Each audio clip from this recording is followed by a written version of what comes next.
Do you want to fly a drone and you don't know where to get started? Well, this is the perfect video for you. My name is Sam and welcome to the Perspective 9. So, similar to buying a laptop, that first you need to know what a RAM, CPU, and a storage is. For buying a drone, there's many aspects to it that you need to understand before making the right purchase. And I'm gonna go over every single aspect of it.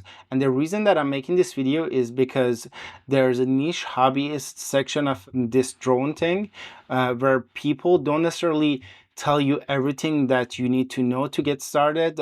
Each of their videos is focused on one very specific thing where if you're not familiar with the hobby, you're gonna get lost easily.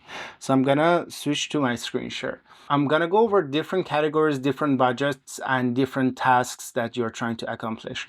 So if you're trying to do something enterprise, film a movie, you have big budget, your first option would be Sony. They have an AirPic S1, and with this I'm not gonna go really into the details of it because well, you get the big drone with a small camera on it where you can kind of see where you fly, and you have a second operator that moves the gimbal around for the main camera on the drone. And with this, the reason that I'm not going too much in detail with it is because, first of all, it's expensive, but also if you want to go in those routes, their customer service and how to get started, there's going to be people, salespeople and technical people who are going to be there to help you out. So they even have a where to buy and contact us. So this is mainly going commercial. Your next option would be something like an Atlas X, where if I scroll down a bit, you can see that it's a basic frame where you can attach different payloads and different sizes, and you have different flight times. And again, with them as well, got a team of professionals who help you get started and going. Your third option, it's going to be with DJI, but mainly DJI Enterprise. DJI, just to let you guys know, is one of my favorite companies in terms of what they do, especially because their drones can be used in agriculture and saving lives. So you can see they have commercial contracts with law enforcement, firefighting, emergency response. They have these stations where their drone can sit inside, and their drones come with a lot of different sensors where you can see, either you can have night vision, you can have like just different sensors to be able to detect humans. They have a lot of deep learning in there as well, where they can use AI for things like agriculture. I'll let you explore the website, but my main focus is going to be for the consumer side. So I showed you the sources, you know where to go for those areas. And in terms of consumer, well, if you go to their website and you hover on the camera drone, it's going to show you the different models that they have. At the moment, the way that I would look at this is going with your budget. So if you want kind of the best of the best, you have the DJI Mavic 3 Pro, where in terms of flight time, with all of them you got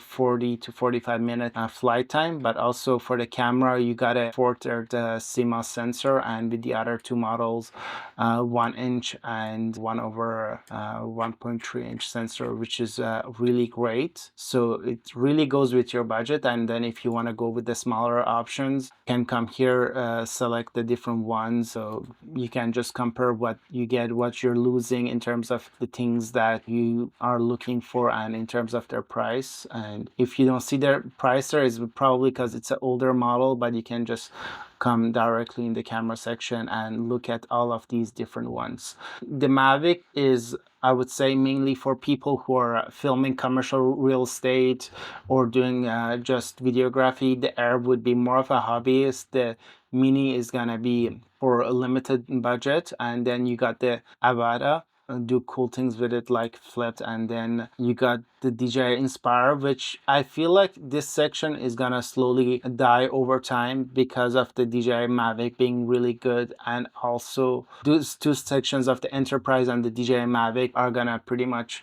fill up the gap for the need of the DJI Inspire. But this is pretty much a camera that they have that sits on a gimbal. You can have two people operating it. They have detections for like not going through walls and hitting trees and things like that. They have their own lenses. So I would say it's a really cool option, but for the price of it, as we can see, I feel like unless you're doing something really professional and you have the budget for it, your DJI Mavic Pro will be a better option. So with the DJI, not only that you need the drone, you need the controller, of course. They have this more of a fun controller, which is the RC Motion, and then they have their regular controllers. One of the things that you might want to pay attention is these screens, even though really great, any screen that exists on the market, so don't make it a hit to DJI, just any screen ever under direct sunlight is going to be hard to see. So you might want to also have something like DJI goggle, where you can see where you're flying in a more uninterrupted way. Now, getting to the FPV side of things, you have your old cameras that are analog, kind of analog TV, that are slowly dying, and what's replacing it is the DJI Air unit. So right now the latest one on the market is the O4 Air unit series. So you got the O4 and the O4 Pro for the different sizes of the drones that you might want to be flying, and their sensor sizes are a little bit different as well. You got 10 big log on it, which is quite interesting, and you even got a 155 ultra wide point of view. You can do 4K 120 frames per second, which is really good, and you can even put different ND filters on it. So if you are trying to fly FPV, most people usually go either with the O4 Air Unit Pro or O4 Air Unit for more of a smaller. So this is our first section. In terms of if you're going into a FPV hobby, you're going for two reasons. You're either going for the sport of it and it being fun as a sport, as a hobby, or second, to film stuff. One of the reasons that you might want to go away from DJI is their main models that we looked at on their website. They have a lot of limitations in their app to make sure you comply with a lot of laws, and sometimes if you're too far out in the wild, it's going to be hard to go through those settings, and sometimes you don't have data connection, and sometimes it just doesn't let you fly. And that's one of the issues that I had with DJI when the DJI Mavic Air came out first. That was one of the drones of them that I had, and in certain areas, even though I had the licenses to fly, I didn't have the internet connection and the 24-hour time that they need for me to upload it to their system to fly it there. So that's why you want to go with an FPV drone where you have much less limitations. But again, you need to follow all of the laws to make sure you don't, I don't know, crash into a commercial airplane and then go to jail and things like that. So your first step, the camera, my best recommendation would be to go with this. Your next would be a controller to control the drone. So after doing a lot of research, Radio Master comes up over and over again, and that's what most hobbyists use.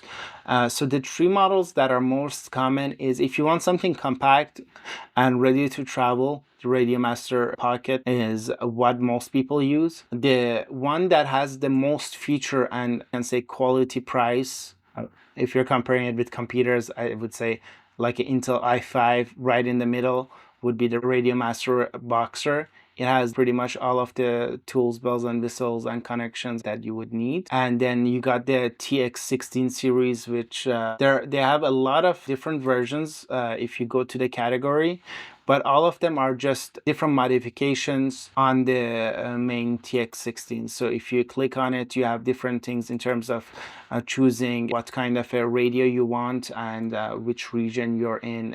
FCC is North America, LBT, I believe it's going to be Europe, and different gimbals that you want for the middle.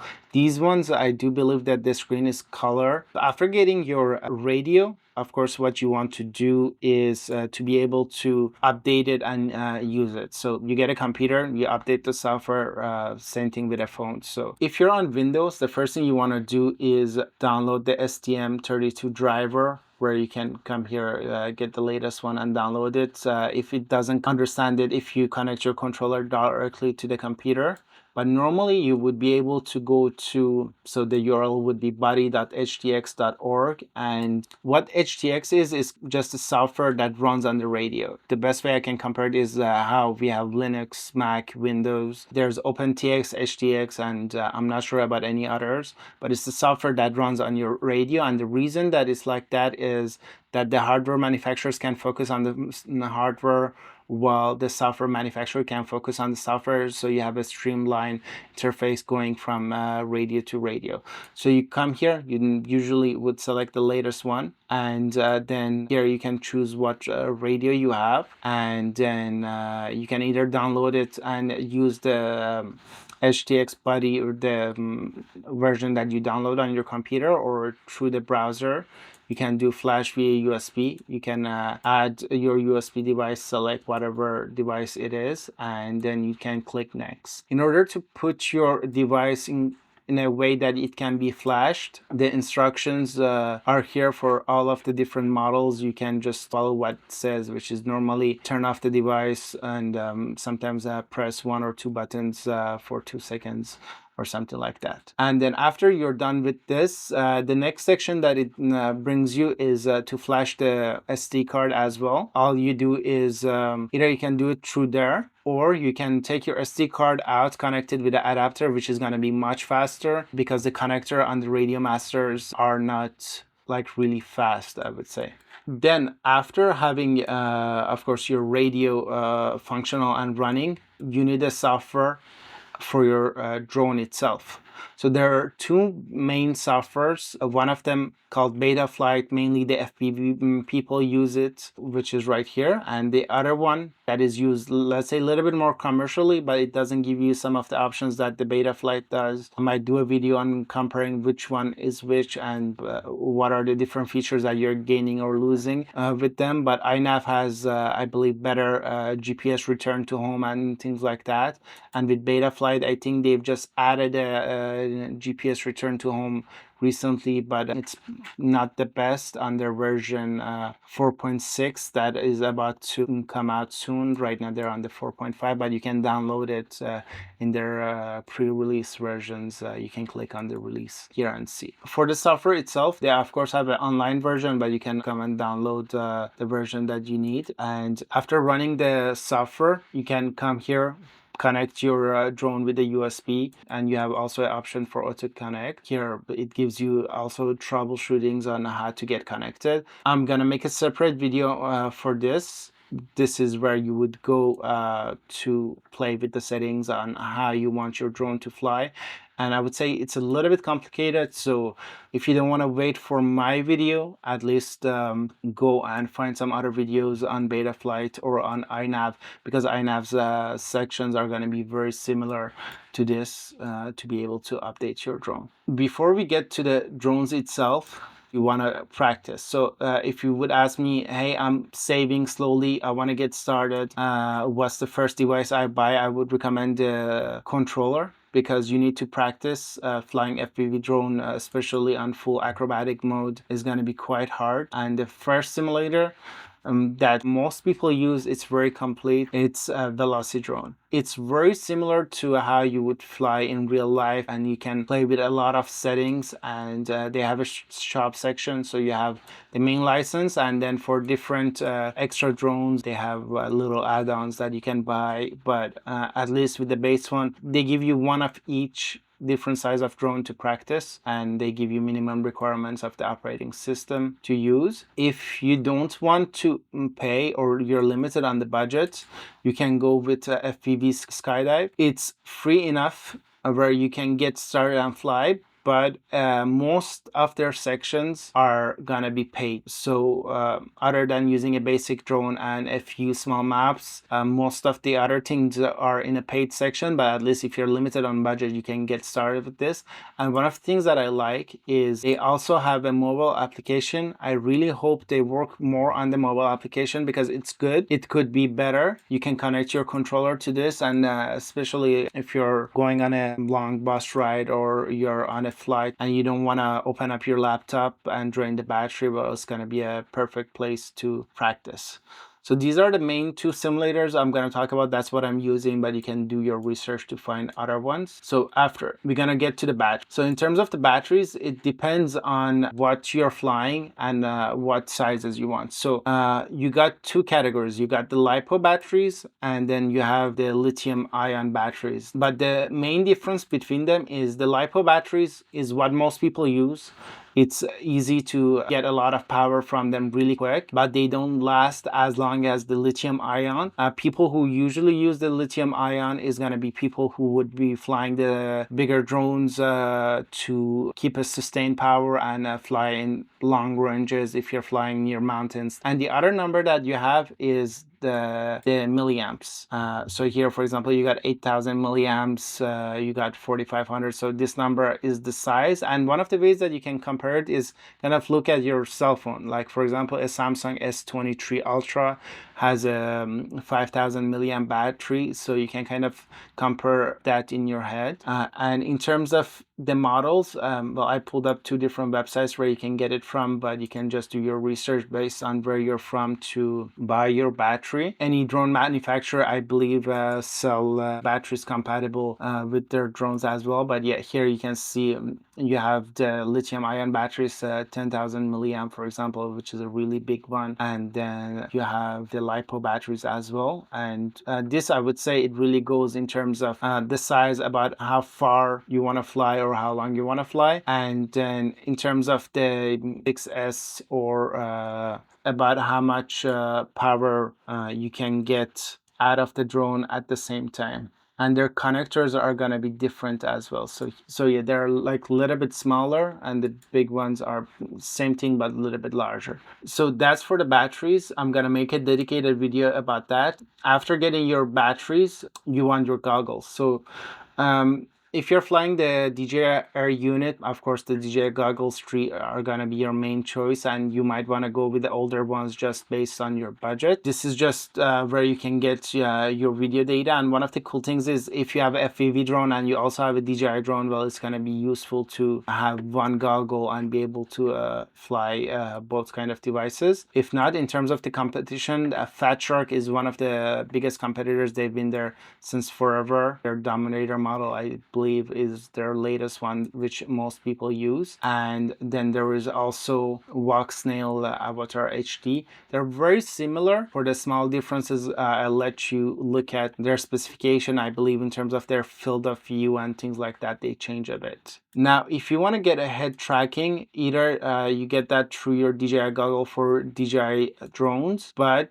for FPV drones, you might want a gimbal. Here, you can see that there's a gimbal, this company that is about to release for the DJI O4 Pro models, and they already have it for the O3 model as well, where you can just unscrew your O3 or O4 camera, pass the cables through it, and connect this to your drone with the gimbal. The head tracking for the Fat Shark, you got the Fat Shark 3-axis Trinity head tracker, or you also have the Taliho 2 Plus, which you can connect to your DJI drones, the cable, to use that for head tracking as well. Now, one thing that you might want to have with your drone would be to be able to keep it in place, similar to the DJI one.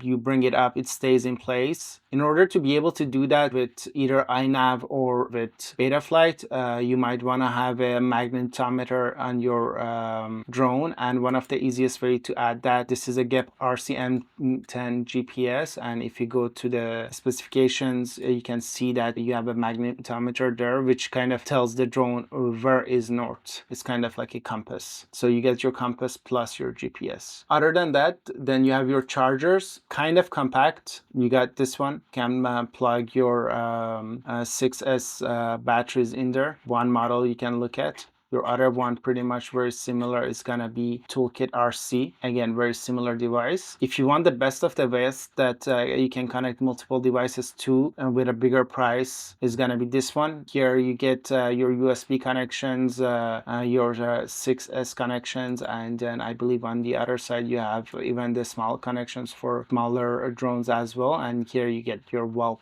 plug. And on top you have an NFC charger for your phone as well, which is a nice bonus. And for very small drones, of course, you have this one, which is for your 1S battery. We went over the batteries, we went over the chargers. Now it's time to go over the drones itself. So I'm gonna put the two different models all at the same time for you guys to kind of compare, look, see what's out there. So in terms of the sizes, there are three main categories. You got your what's called a tiny whoop, which is a small drone. That's what I recommend everyone to get started with, because you got propeller guards, it's smaller, you can do less damage in terms of the laws as well. It's not as heavy as the bigger drones. So here you got the Beta FPV Meteor 75. You have the GEP RC Tiny Go 4K FPV, which are these tiny drones where you can see it's like only 54 grams where you can get started on. And in terms of the option for the how you would fly, most people fly it on Model 2, which means that the left joystick on your controller is going to be for the throttle. After that, we get to the 5-inch one where you can do the more of a freestyle or racing FPV stuff. So iFlight and GEP RC are two of the biggest players in the market. You got the Nazgul Evoque F5 here, where here you can choose your models. And one last thing to pay attention to is your radios. So your radio, you have three different options. You have the PNP, which is the same protocol that the DJI drones use to fly. So you can choose that. Then you got the ELRS 2.4 gigahertz, which if you want to fly your custom drone, it's what's most popular. It's an open source option that a lot of people prefer to fly in FPV drones. So with this, with the PNP, you get compatibility. With ELRS, you get pretty much what most people use at the moment, let's say what's best on the market. Then you also have the other category of radios by Team Blackship, TBS, Team Blackship.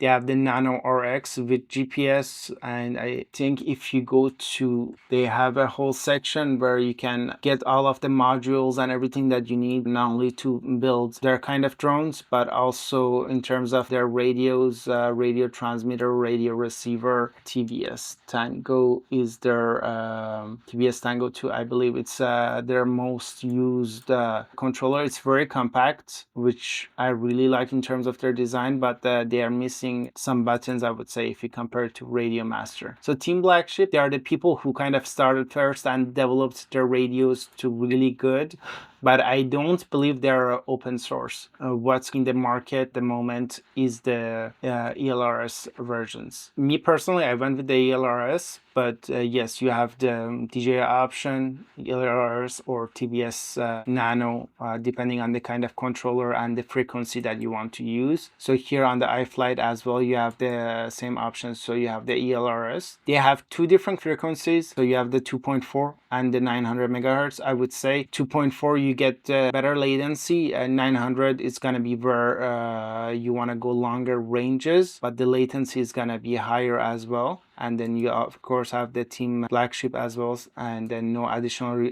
receiver. I use the DJI FPV remote. So these are your main three options. So going back to Radio Master, if you go to any of their drones, I'm gonna go to this one. You can see that you get the 4-in-1, which is what is used for toy drones. You got the ELRS option, and then in some of the models I do believe you can choose if it's 2.4 gigahertz or 5 gigahertz. So yeah, you got the CC2500, you got the ELRS, and you get the 4-in-1. And based on your region and your laws, you can click on that. So yeah, you need to make sure that your radio matches with what you're getting at your drone. So you got the DJI controller, and then here the PNP option, or the Radio Master controller with the option of ELRS 2.4 or 900, or you have your option with the Team Blackship controllers. Going back to talking about, we have our 5-inch. So you have the Nazgul Evoque F5, and the other one, the one that I'm currently using, the GEP RC Mark 504 Pro unit. In order to look at what comes in the drone, you of course got your propellers, which you can change and customize. You got some wires going in the middle. You got your flight controller and GPS and things like that. And then the battery that you buy gets attached on the top. And then you get your radio antennas on the back and your DJI O4 camera in the front. Here, if you